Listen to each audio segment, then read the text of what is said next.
अध्यक्ष महोदय, ही जी स्कीम आहे त्याच्यामध्ये अजून एक प्रॉब्लेम इकडे माझ्या निदर्शनात लोकांनी आणलेला आहे.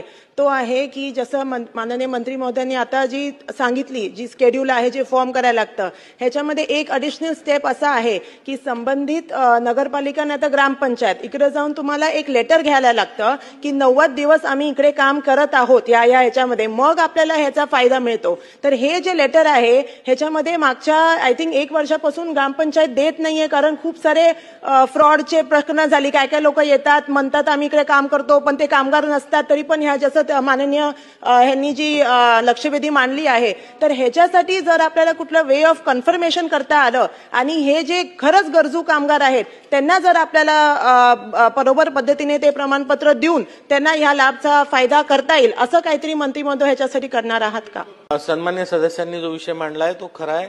आपण याच्यापूर्वी जे ग्रामीण भागातील कामगार आहेत त्यांना ग्रामसेवकाचं सर्टिफिकेट, ज्या ठेकेदाराच्या अंतर्गत ते काम करतात त्या ठेकेदाराचं 90 दिवस काम केल्याचं सर्टिफिकेट हे आपण घेत होतो. शहरी भागामध्ये नगरपालिकेचं आपण सर्टिफिकेट घेत होतो.